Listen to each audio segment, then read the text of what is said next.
우리 같이 함께 이 시간 말씀을 나눌 텐데 오늘은 우리 성화에 대한 이야기를 함께 나눠보도록 하겠습니다. 네, 안 넘어가네요. 네, 성화 완벽이 아니라 변화입니다라는 제목 주제로 함께 나누게 될 터인데요. 오늘 이 시간 하나님께서 우리 친구들 삶에 새로운 일들을 행하실 줄 믿습니다. 여러분 혹시 여러분의 마음대로 뜻대로 안 될 때를 아마 경험할 거라고 생각합니다.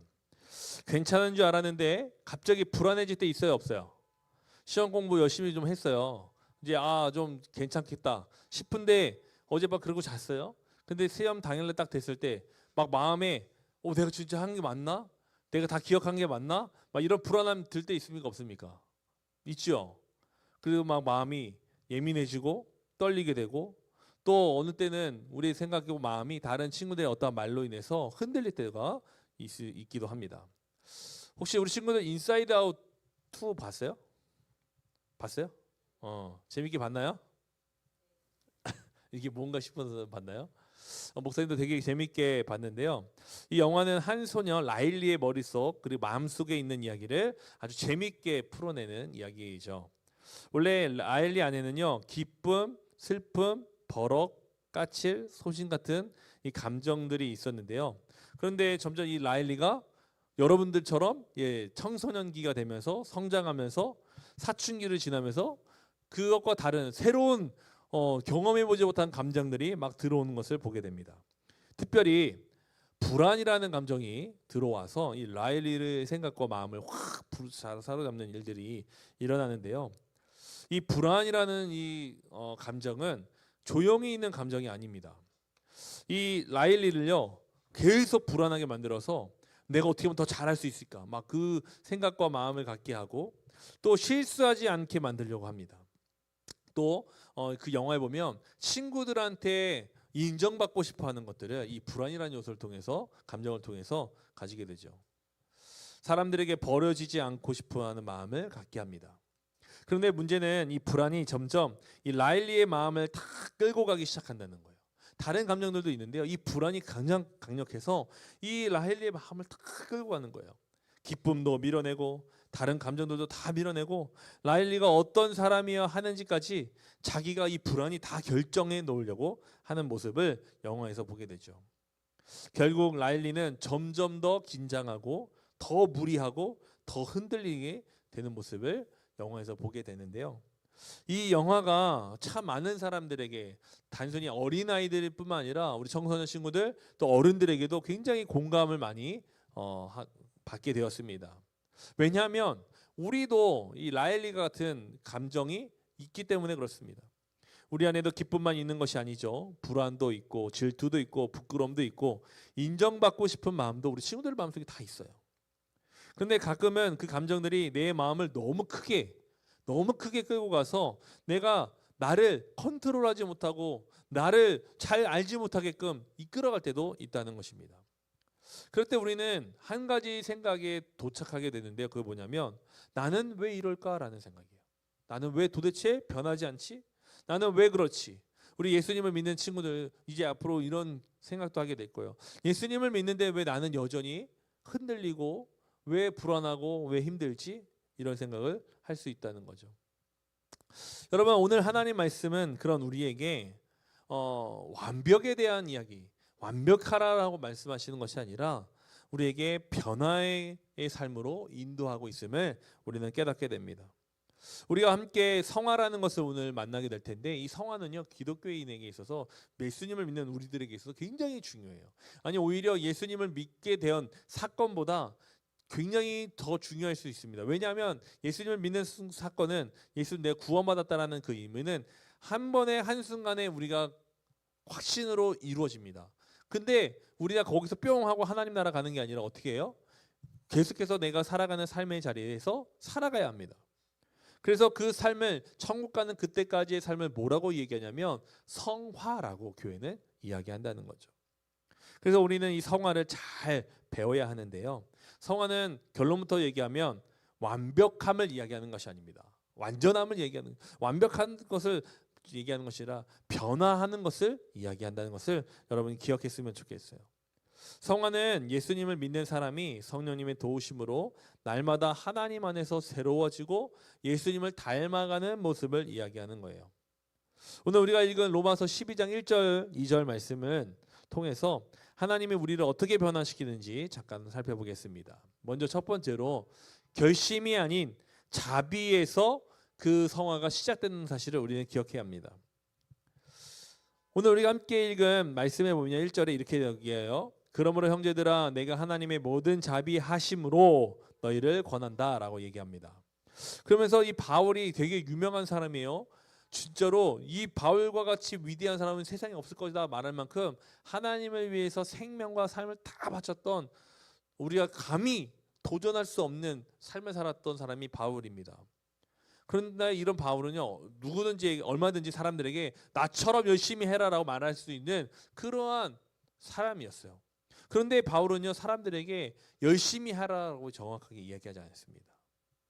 바울은요, 사람들에게 하나님의 사랑, 자비를 먼저 이야기해요. 이게 굉장히 중요합니다.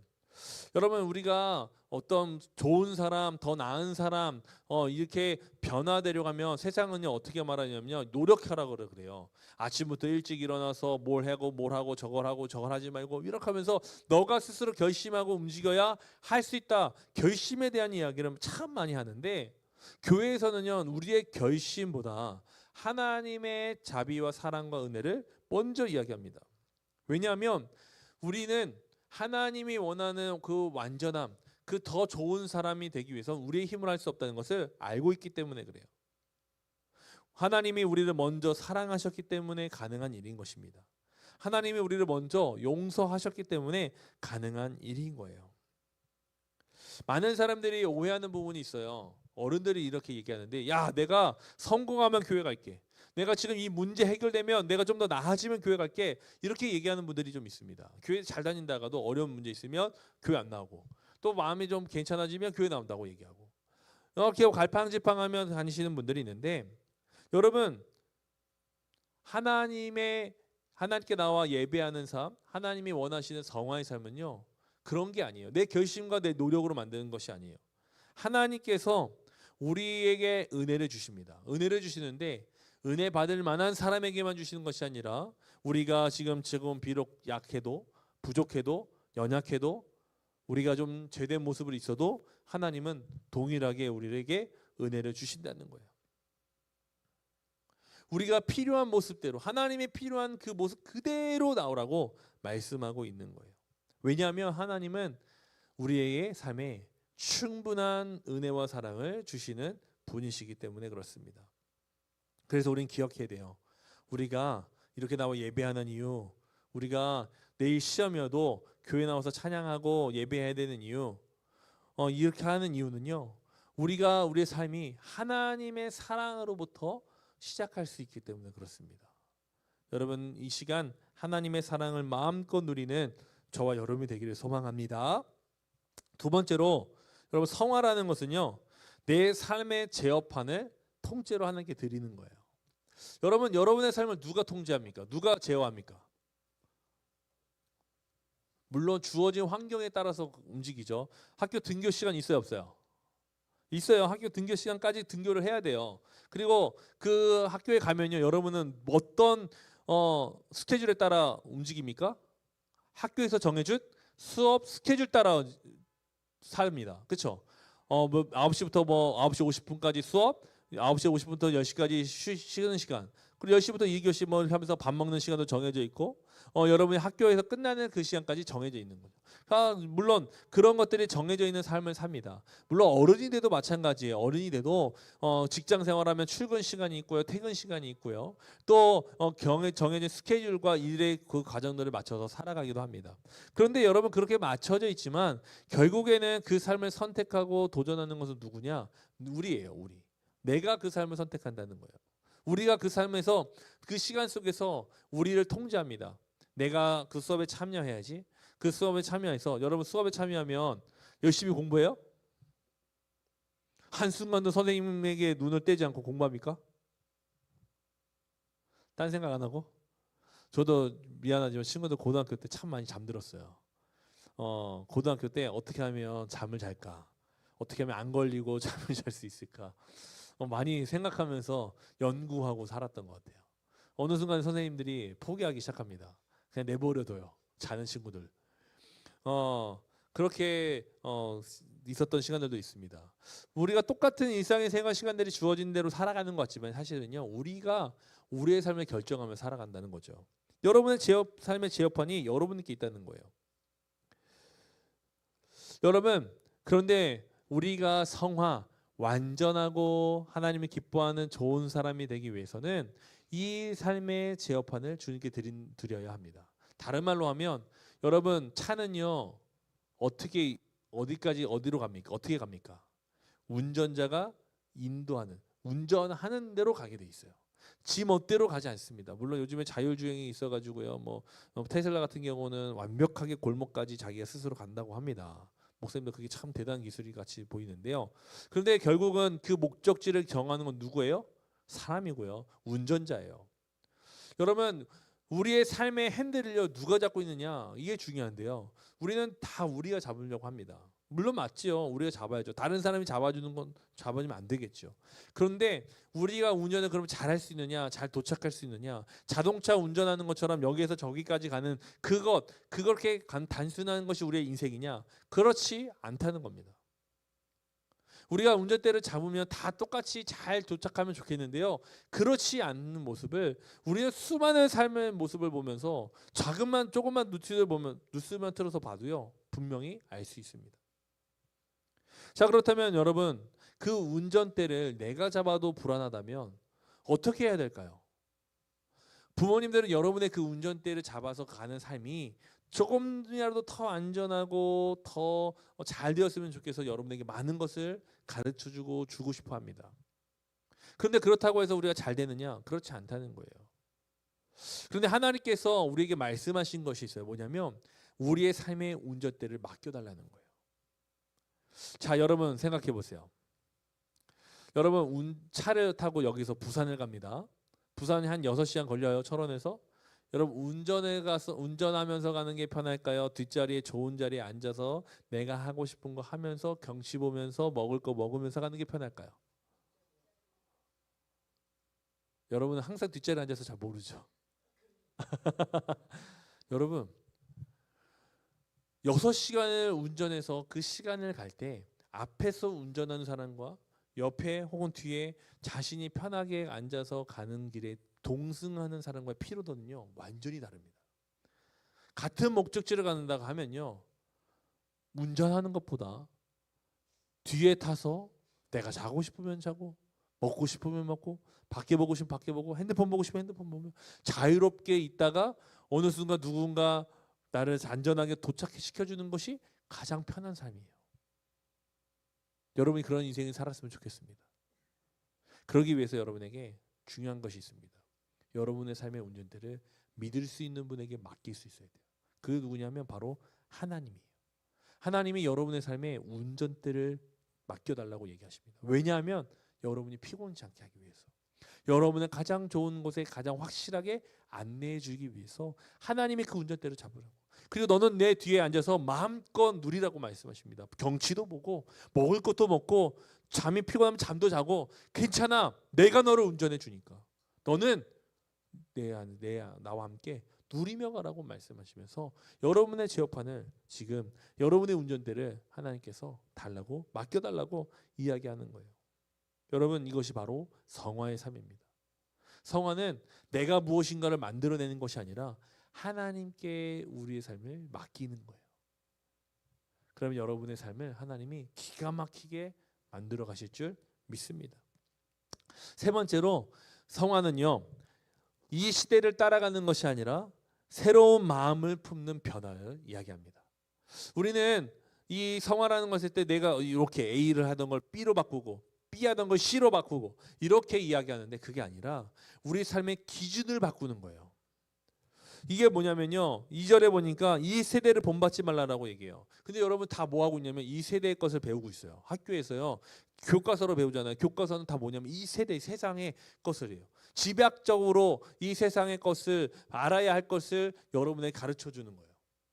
그러니까 지금 여러분 뭘 배우고 있냐면요, 이 세대의 것을 배우고 있는 거예요. 이 세대 거를 잘 배운 사람이 좋은 대학에 가고요. 좋은 직장에 갑니다.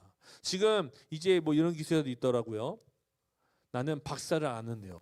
박사의 과정에 들어가려고 하는 사람들이 대부분 막 포기하기 시작했대요. 왜냐하면 SK 하이닉스 가고 싶어서.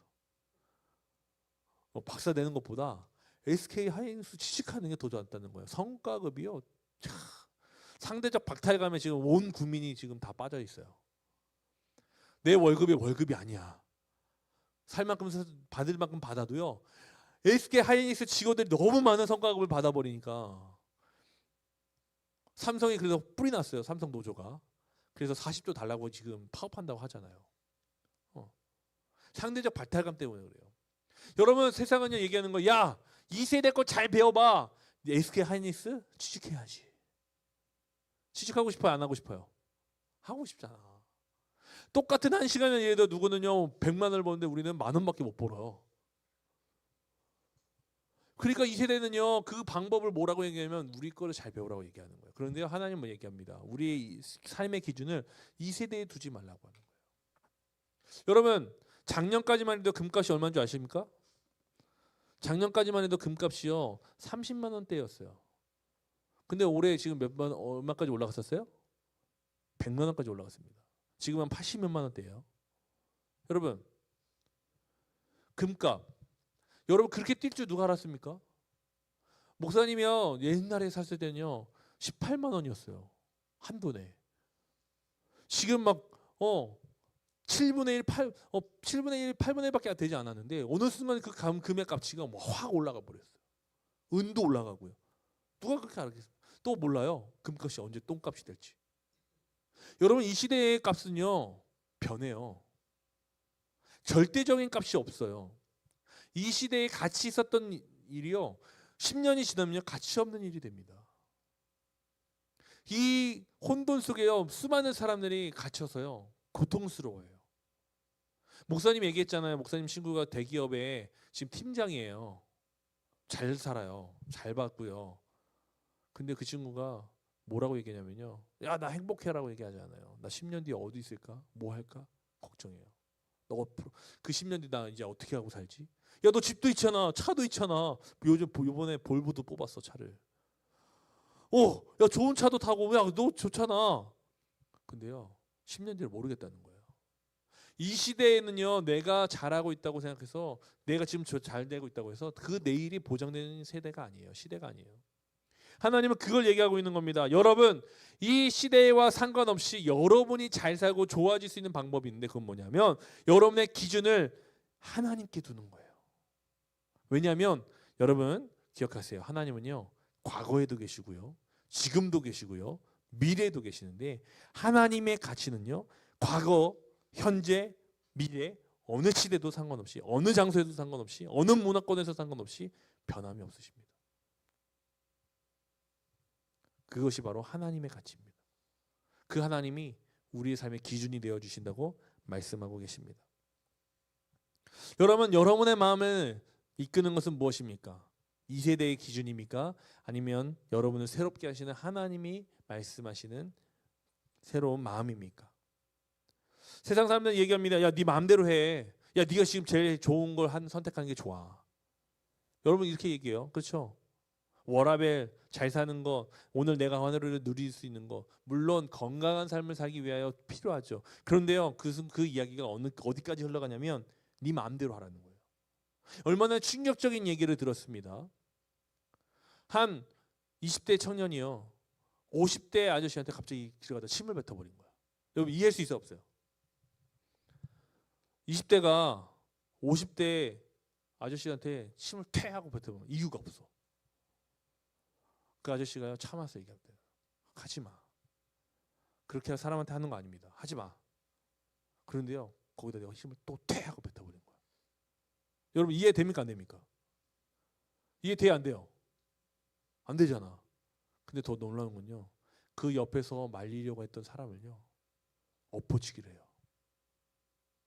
근데요 어떻게 된 줄 알면 잘못 떨어져 가지고요 사지가 마비가 됐어요. 여러분 이해가 됩니까? 아니 어떻게 그런 일이 벌어져요? 근데요 그런 일들이요 우리 주변에 있어요. 목사님은요 요즘 조심합니다. 특히 청소년 친구들이 다닐 때, 청년들이 다닐 때 조심해요. 그들 눈에 띄지 않으려고. 어떤 일이 벌어질지 모르거든요. 무서워요. 여러분 왜 그런 일이 벌어날까요? 야, 그 사람이 이루어서? 그 사람만 잘못됐어요? 아니요. 그런 일들이 수없이 많이 일어나요. 요즘 뉴스에 나오는 이야기 중에 굉장히 많은 게 뭐냐면요, 자녀가 부모를 살해한 이야기예요. 도대체 그런 이야기가 도대체 어떻게 나올 수가 있습니까? 부모가 자녀를 죽인 이야기예요. 유기하고요. 그 갓난아기를요 냉장고에 넣어놓고요. 어떻게 그런 일이 벌어질까요? 우리는 그렇게 생각할 수 있는 이유가 뭐라고 얘기하냐면, 야, 네 마음이 힘드니까 그렇게 할 수 있어. 너가 중요하잖아. 네 마음이 중요하잖아. 여러분 그 이야기에 속아서 사람들이요 판단과 기준이 다 사라져 버렸어요.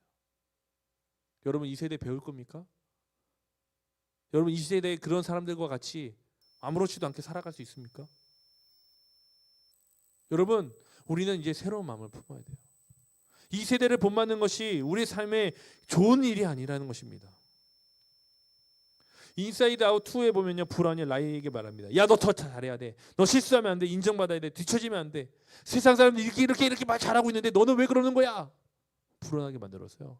라일리가 그동안에 선택하지 않은 방법과 잘못된 길을 선택하게 만들어요. 그러면 라일리가 잘 되느냐? 아니라는 거죠. 점점 더 불행해집니다. 여러분 그 남은 뉴스에 나오는 이야기는요 단순히 너무 과격한 이야기처럼 느껴지죠. 근데 그런 뉘앙스의 일들이 우리 삶에 일어나요. 여러분 친구들의 반응을 보세요. 비교하는 걸 보세요. 유행, 성적, 관계 분위기를 보세요. 그런 일들은 벌써 우리 삶에 일어나고 있어요. 여러분 우리는 변해야 됩니다. 이 세대의 것을요 본받지 말아야 돼요. 하나님 그래서 이야기하는 거예요. 여러분 돈 벌고 싶죠? 직장 갖고 싶죠? 잘 살고 싶죠? 좋아요. 그런데요 이 세대 방법으로는 안 된다는 거예요. 오늘 이 시간 여러분이 돈을 벌어도, 여러분이 직장을 가져도, 여러분이 좋은 대학에 가려고 하는 이유도 세상의 방법이 아니라 기준이 아니라 하나님의 기준 안에서 이루어졌으면 좋겠습니다. 여러분 저는요 여러분을 위해서 기도해요. 우리 친구 중간고사 1등 했으면 좋겠어요. 다 1등 했으면 좋겠어. 그럼 큰일 났네. 제가 기도하니까 준영이, 종성이, 혁준이는 같은 학년인데 어떻게 누가 1등을 시키지? 누가 1등 해야 되지? 처음에 그렇게 기도했어요. 그런데 하나님께서 저희가 어떤 마음을 주냐면 우리 친구들의 노력과 도전에 빛이 나기를 간절히 기도하기 시작했습니다. 여러분 1등이 중요한 게 아니고 여러분이 노력한 것이 빛나는 삶이 중요합니다. 하나님은 그것을 얘기하고 계셔요. 그 기준이 바뀔 때 내가 지금 오늘은 비록 내가 노력했지만 80점대 맞았어요. 아쉽게도 90점대 초반은 됐어요. 여러분 불편하지 마세요. 여러분 그 삶이요 내가 노력할 때 하나님이 주시는 은혜에 빛이 나게 하실 거예요. 이번에 노력했더니 이렇게 하나님이 주셨네. 내가 다음에 노력하면 더 많은 것을, 더 귀한 것을 내가 누릴 수 있겠네. 하나님께 여러분에게 자신감을 주실 겁니다. 여러분 여러분의 삶의 기준을 바꾸기 원합니다. 마지막으로 성화는요 단 한 번에 완성되는 게 아니라 조금씩 바뀌어져 갑니다. 오늘은 내가 성화의 삶을 살고 있는지, 내가 완전해지고 내가 하나님이 기뻐하시는 변화의 삶을 살고 있는지 오늘은 내가 알 수 없지만요 과거를 돌아보면 나의 삶의 모습을 보면 달라져 있어요. 여러분 지금 지민이가 중학교 1학년이야, 그렇죠? 자, 고3 때도 이 모습 그대로일까? 아니에요. 자, 우리 여기 지금 제일 큰 학년이 우리 준영이, 종성이, 혁준이야. 고2잖아. 중학교 1학년 때 지민이 같은 나이일 때 지금 같은 생각 했어요, 안 했어요? 지금 같은 마음과 방향과 어떤 여러 가지 일들을 했어요, 안 했어요? 안 했어. 할 수가 없어. 내가 그걸 해야지 하고 지금까지 온 거예요? 내가 이 모습 돼야지 하고 여러분 노력해서 온 거예요? 아니에요. 하루하루 살다 보니까 여기 왔잖아. 그런데 여러분 중요한 것이 있어요. 그 삶의 모습이 여러분 하나님 안에서 좋아진 거예요. 우리는요 위험하고 어려운 순간을 맞이할 수 있습니다. 하지만 거기서 빠지지 않고 벽길로 가지 않고 지켜진 것은 하나님의 은혜로 여기까지 온 겁니다. 물론 떨어질 때처럼 느껴질 때도 있죠. 그런데 우리의 삶의 궤적을 하나님이 어떻게 만드시느냐 잘 봐요. 한번 올라가면요 끝까지 쭉 가면 너무 좋을 텐데 하나님은 그렇게 하지 않으세요. 하나님은 우리가 교만해질까 봐 올라가다 떨어지게 하십니다. 힘든 일도 만나고요, 어려운 일도 만나고요, 상처도 받고요, 관계도 깨집니다. 내가 도전하는 일도 잘 안 돼요. 막 갑자기 인생이 내리막길로 내려가는 것 같아요. 그런데 하나님은요, 하나님의 때에 과거와 다르게 나를 일으켜 세우십니다. 다시. 그리고 다시 올라가게 하세요. 기적을 경험하게 하시고, 기쁨이 넘치게 하시고, 삶의 은혜가 넘치게 하시고, 하나님이 열매를 맺게 하십니다. 그런데 그러면 너무 좋잖아요. 그런데요, 그때 또 하나님이 우리에게 어려운 일들을 만나게 하십니다. 그 가운데 또 떨어지게 돼요. 근데 놀라운 것은요, 다시 이렇게 세우시는 거예요. 언제보다? 과거의 낮음보다 더 높은 위에서 나를 또 바꾸십니다. 우리의 인생의 골고는 그래서 어떻게 하고 있어요? 점점 떨어진 것 같으나 위로 올라가고 있어요. 하나님이 우리의 삶을 그렇게 인도하시고 발걸음 인도해 주시는 줄 믿습니다. 우리는 조금씩 변화되고 있는 거예요. 조금씩 우리가 하나님 안에서 나아가고 있는 것입니다. 여러분, 오늘 그 성화의 사이클을 여러분 이해했으면 좋겠습니다. 우리의 삶이 어렵고 힘든 때 하나님 우리를 다시 이끄시고, 우리를 모른 척 하시지 않으시고, 넘어져도 다시 일어나 다시 일으켜 세워 주십니다. 완벽한 사람이 오늘 되라고 말씀하신 것이 아니라 내가 너를 조금씩 변화시켜서 너가 나와 함께 하나님 나라 그날까지 가도록 나를 이끌어 주신다고 말씀하고 계십니다. 그것이 바로 믿음의 길입니다. 오늘 우리의 복잡함을 주님께 내려놓읍시다. 여러분을 불안하게 만든 것들 내려놓읍시다. 특별히 여러분 시험을 앞두고 여러 가지 생각과 마음이 복잡할 텐데, 여러분 오늘 예배를 선택하고 하나님 앞에 나온 것 너무 귀합니다. 오늘 이렇게 가장 내 인생의 중요한 시간에 하나님을 선택하는 것이 바로 하나님께 내 삶의 핸들을 맡기는 것이고, 하나님이 여러분에게 하실 일들을 하실 수 있도록 열어놓는 가장 귀한 삶의 도전입니다. 하나님은 그런 여러분을 붙드실 거고 여러분을 이끌어 주실 겁니다. 여러분을 변화시킬 것입니다. 오늘 그래서 여러분 이렇게 기도했으면 좋겠어요. 우리 같이 화면을 보고 함께 기도해 볼까요? 시작. 주님, 제 마음이 참 복잡합니다. 하지만 이 복잡한 마음도 주님께 드립니다. 저를 남들에게 완벽한 사람으로 보이게 애쓰지 않게 하시고 오직 주님 안에서 진짜로 변화되게 해 주세요. 아멘. 여러분, 이 기도가 여러분의 기도가 되었으면 좋겠고, 이 기도를 통해 완벽한 사람이 아닌 하나님이 붙드시는 가장 강력한 이 세대를 본받지 않은 새로운 마음을 품은 성화의 길로 나아가는 하나님의 사람들이 되게 하실 줄 믿습니다. 오늘도 우리를 새롭게 하시고 예수님 닮아게 하시는 하나님을 바라보며 나가는 우리 친구들이 되기를 간절히 소망합니다.